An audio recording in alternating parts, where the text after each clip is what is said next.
Hello everyone, welcome to our new vlog. আজকে ছিল আমার একটা জন্মদিনের ইনভিটেশন, তো আমি সেখানেই যাচ্ছিলাম। আমি রেডি হয়ে গেছি, আমাকে দেখে বলো কেমন লাগছে। আর আজ কিন্তু আমাদের সবার নিমন্ত্রণ ছিল, তো এসে গেছি আমরা জন্মদিন বাড়িটা। এটা একদম আমাদের পাশেই ছিল, আর ডেকোরেশনটা কিছুটা এরকম ছিল। আর এই হচ্ছে বার্থডে গার্ল, খুবই মিষ্টি লাগছিল ওকে দেখতে, পুরো প্রিন্সেসের মতন।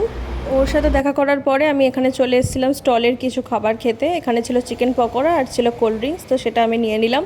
আর তোমরা যদি আমার ভিডিও ফেসবুকে দেখে থাকো তাহলে ফলো করে দিও, আর ইউটিউবে দেখে থাকলে প্লিজ চ্যানেলটাকে লাইক এবং সাবস্ক্রাইব করে দিও। স্টলের খাবার খেয়ে আমি চলে গেছিলাম মেন কোর্সের দিকে। আর এই ছিল ক্যাটারার, আর এনারা ডেকোরেটিংয়ের কাজও করেন। তো ভেতরের ভিড়টা দেখো, কারণ লাঞ্চ টাইম ওভার হয়ে গিয়েছিলো, তাই জন্য অনেক ভিড় হয়ে গিয়েছিলো। আর আমি আর কাকিমা বসেছিলাম, আর ওইদিকে বাকিরা বসেছিল। তো আজকের মেনু ছিল এটা।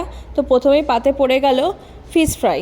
আর ফিশ ফ্রাইয়ের ফিশটা কিন্তু খুবই ফ্রেশ ছিল আর খুবই টেস্টি ছিল। তারপরেই পাতে পড়ে গেল নান আর চানা পনির। তো সেটা কমপ্লিট করার পরেই পড়ে গেল এদিকে রাইস আর ফিশ, আর তারপরে চিকেন।